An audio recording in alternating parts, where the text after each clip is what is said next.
So I wanted to ask first, just, what was the inspiration for this movie?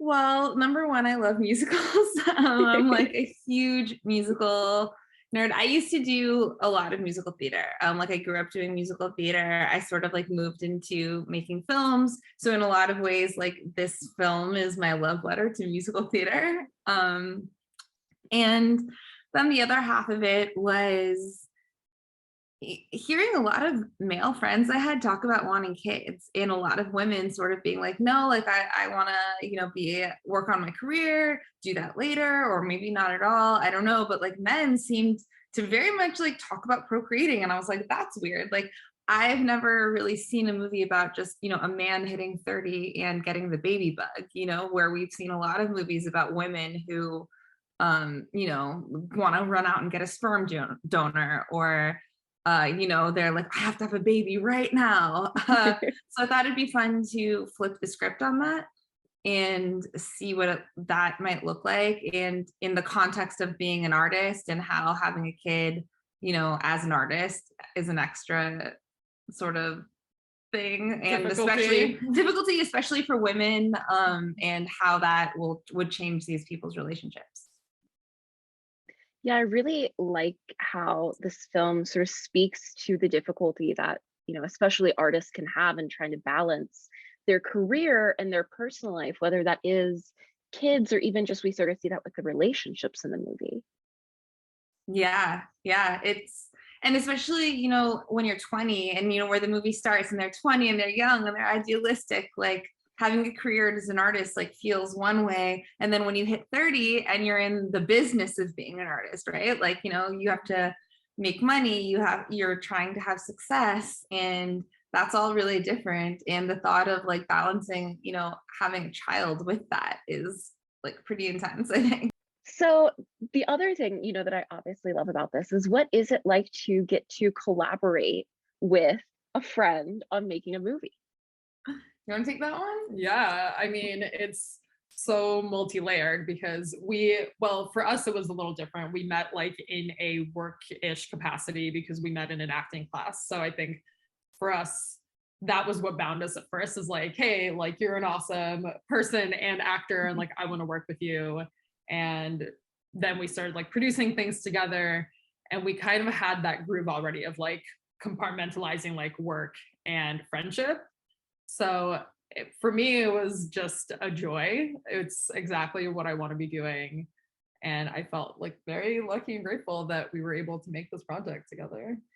Yeah, we called our production company, Besties Make Movies for a reason. It's because we really like love each other, like on a personal level, and we respect each other as artists and as creatives and as people who want to see the type of art that we're making like come out into the world. And it's very cool to have a relationship with somebody where you're supportive of each other, you know you're critical of each other in like ways that elevate each other, like, so to have that relationship where it's sort of like no holds barred, because we know that anything that we say is like, I want you to be successful, you want me to be successful, we want to be successful as a team, so like let's do that. Like it's really cool. The movie was very meta, like playing best friends in a movie, like having a production company that's like where we make things as best friends. So it's very meta and in many ways, but it's great. And I think that because of how we met, like we're able to like frame these things in a positive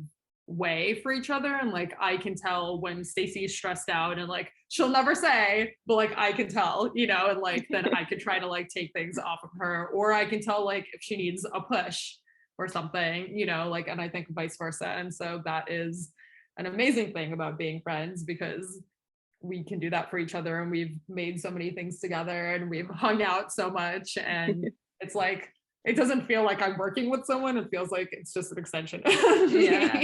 Oh, For sure. I love to hear that. Speaking of, playing best friends in the movie, when you were starting to develop it, did you always intend to play these two characters? Yeah, I mean, I think like for me it may be like slightly different in that so I had this idea. We were in the middle of sort of releasing our first feature film, Landing Up. And it was like coming out, and we were in this sort of period where everything was about the business. Like it was very, everything was like, okay, what do we need to do to get this out in a way that will make it successful, which is like very much, like you're on your computer a lot, you're doing things a lot that don't feel like quite as creative. And I'd had this idea like percolating for a minute, and I was like, do you just want to like have some fun? Like I had like maybe 15, 20 pages of a script, something like that, which is like right now what is like maybe the first 10 minutes of the movie. But the whole script wasn't even written. I didn't even know what it was. I was like, I had this idea about these like friends who are making a musical, and this one wants to have a kid. And I was like, do you want to just get together for the weekend? We like basically fed people. We like got a bunch of actors together who I was like, you're all really cool. Like we've worked with you before. Like Mars, we their own houses. Yeah, like the 2 locations we used were just like Mars' apartment and my apartment.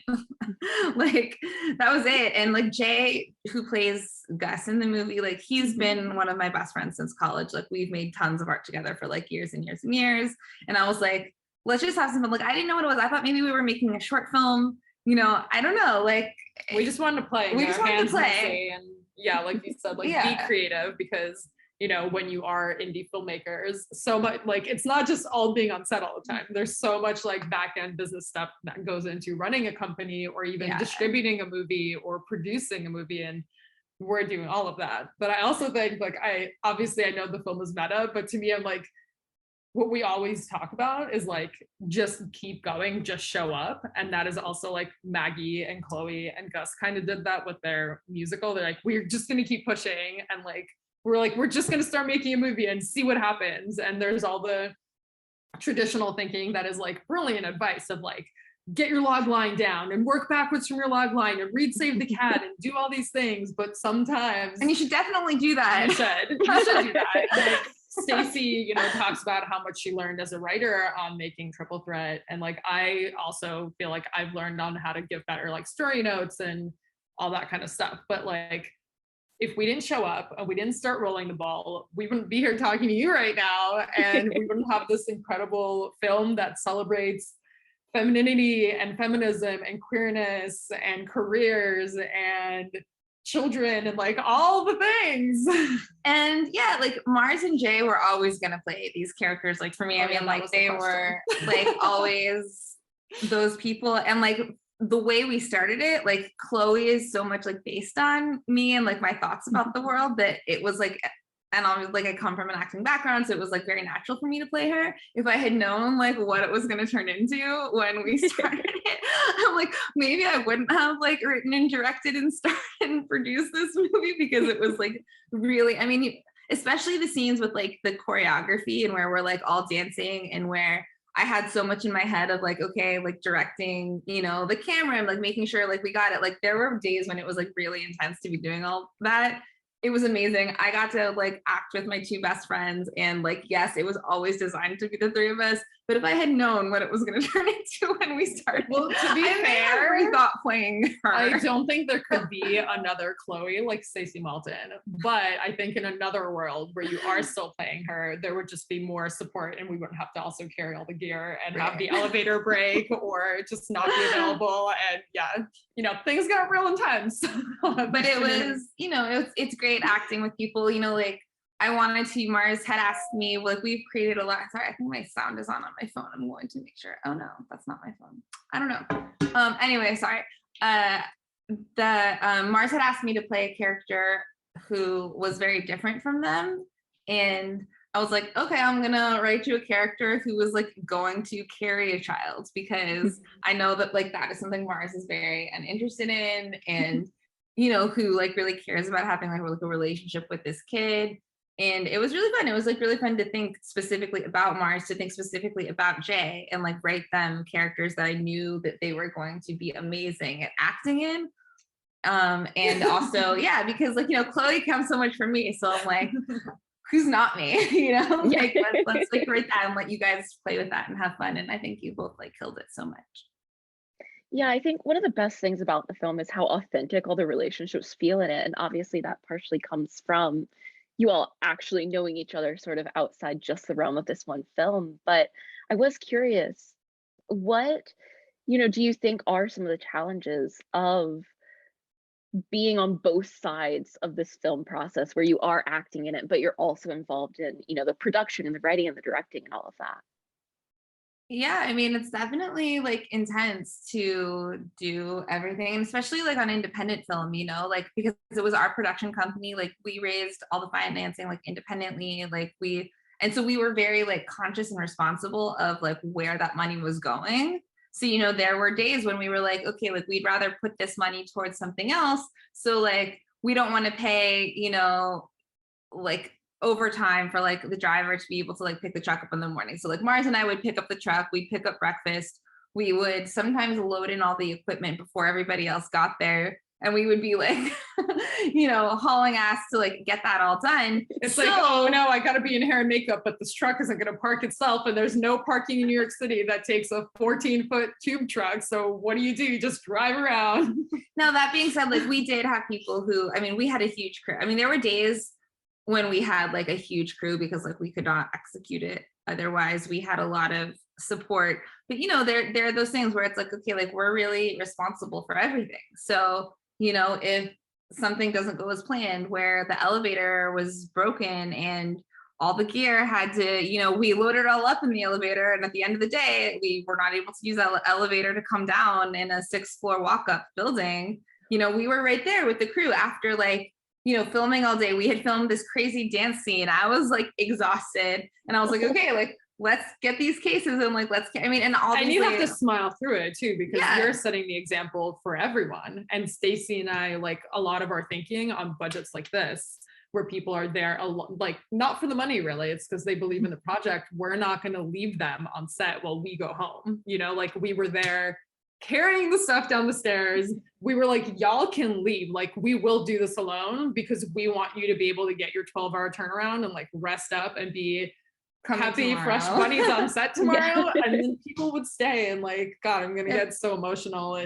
Our crew was really amazing. They were really like supportive of us and of what we wanted to do and the art that we were making. And we were really lucky to have people who were like tagged along for the party. Yeah. And but, people would always say like, we still have people being like, your sets, no matter like how tough things can get, or like the best vibes that we get to work with, and the most inclusive sets and all these things. And like, yeah, if traditionally an actor, the negative interpretation of an actor is like, you show up on set, you don't realize like how hard everyone else is working and everything that goes into it. So like maybe you're 3 hours late and you don't realize like how you're delaying things. That is the complete opposite. Like every second that ticks by, like you're aware, like you have to completely be in the scene, but also be like, well, we have lunch in 5 minutes and we can't have people go hungry. So like, but I have to like not think about that right now. And then like, as soon as we call cut, like then I gotta be like, all right, is the lunch here? I gotta check with all the PAs. Like I gotta do all these things, And I don't think we could do that with anyone but each other at this point. Yeah. So you mentioned obviously one of the challenges of shooting in New York City is just parking. But did you always know that you wanted to shoot in New York, and was that sort of important? And what were other challenges of trying to do that? 100%. Like New York is, I think, like a secondary character in the film. Like Absolutely. This, it's set against the backdrop of this. It's a very New York story. Like Broadway and musicals, and feeling like I wanted the audience to feel New York City, to feel Broadway, to feel where we were. So like those scenes are like they're shot exactly where you see them. That's not like CGI or something. And thank God, because now it is like we got to memorialize New York pre-pandemic, the Broadway essence. Yeah, we filmed like the big Broadway celebration scene like literally January 2020. So oh my gosh, that was like it's like really crazy to know that Broadway shut down like 2 months later. But there's so many challenges, like permits are challenges, like locations. A lot of them are walk-ups, which is like very hard for a film crew. And yeah, I feel like you have more to add. Yeah, finding like we got some really amazing theaters that let us like film there. Like the Cherry Lane Theater was amazing, but the Cherry Lane is on this like block of like round cobblestone streets. It's like a small, beautiful, gorgeous street with like an amazing theater on it, you cannot take a film truck there. So the truck was sort of like a little bit farther away that day. And then we got this other like the music hall, which was a couple blocks away, to like let us use that space for holding. So we had like hair and makeup and wardrobe and all that stuff, like maybe 3 or 4 blocks away from like where we were actually filming. And then like we walked over during it, which that's just New York. They're like, I've been on huge studio sets where like that was the same situation because, you know, like New York is a little complicated, but it's also, we were really lucky that people in the community like supported the project. You know, like we had support from theaters that like opened their doors to us and were like, okay, like you can film here, you know, like when we're in the dressing room, like that's the dressing room of like a theater, like, or, you know, so it was very realistic and we were lucky to have them, but like, you know, it definitely presents challenges. Yeah. Also like company moves, like you can plan all day. You're like, this person's gonna stay behind and make sure everybody gets in the cars and then we're all gonna go. And then next thing you know, the director is left behind and has to fend for herself. Oh yeah, there was one day where like we were filming like on 45th Street and we had a huge scene that we were filming on 45th Street and then we needed to go to Brooklyn. We had the company move to Brooklyn for the rest of the day. And which, you know, like with traffic, like that can take some time. And so I said, and I was like, okay, I've got everyone in Ubers, everyone go, go, go, go, go. And then all of a sudden it was just me. Like everyone was gone. I was like, wait, is it just me? I was like, all right, you guys, I'm going to hop the train. I'm right behind you. She was like, excuse me, but also I'm on top of it. I was like, okay, great, Mars, like get everybody fed. The director will show up eventually.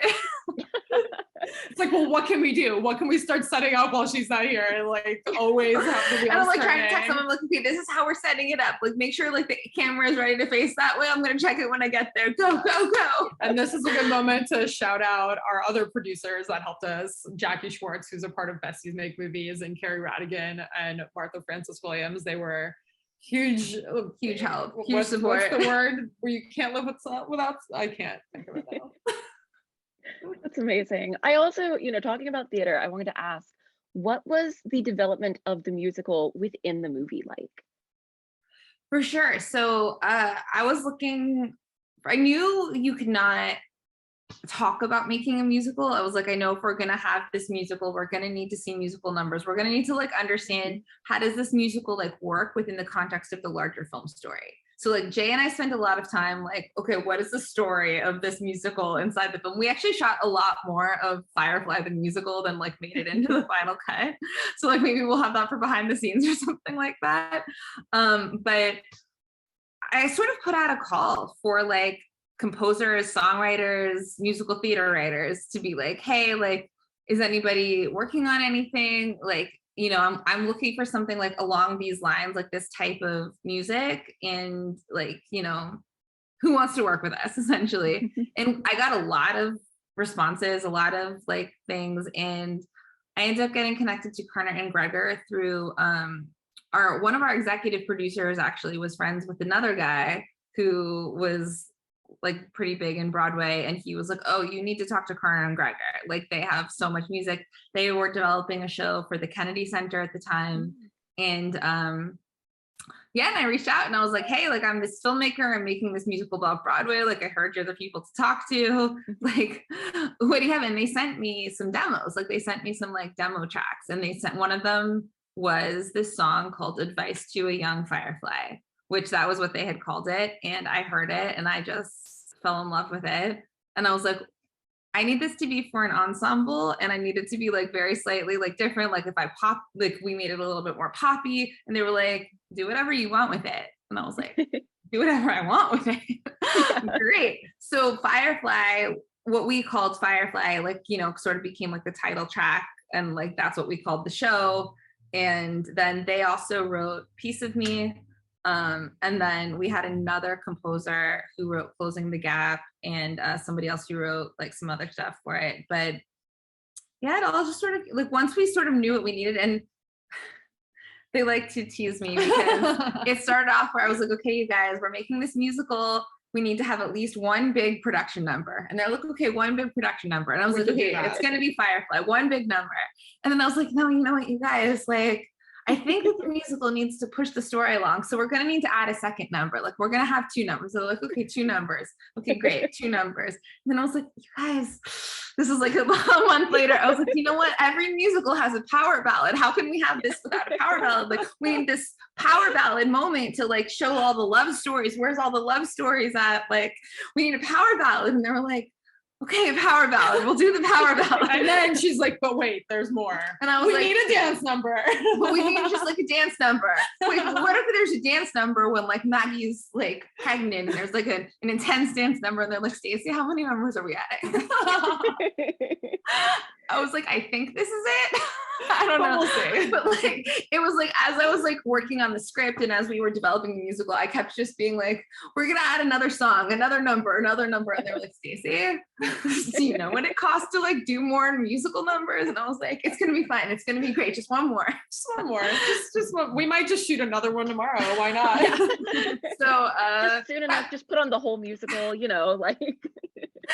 Yes, that being said, it was definitely a process of developing the music in the musical, but I really feel like if you're, you know, show not tell, like if you're doing something like the musical, I felt like really needed to work organically with the film, and the music needed to push the film forward, and that it was, the music ended up ultimately being like the vehicle that like sort of pushes you into different time periods and different like through the pregnancy and through all this stuff, like the music is doing that. So yeah, because it's not just like the story itself of like the relationships, it also, like you said, moves like, as you can tell how developed the play is and how the musical is and how far along they are. And that was such a brilliant device. Sorry.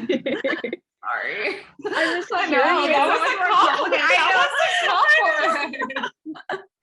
I was curious if you guys were inspired by any sort of other movies or musicals. While watching it, I was really reminded of another musical that had a movie come out last year, which is Tick, Tick, Boom, and which is also sort of about the development of a show. And I was just curious if you had any, you know, inspiration from other pieces.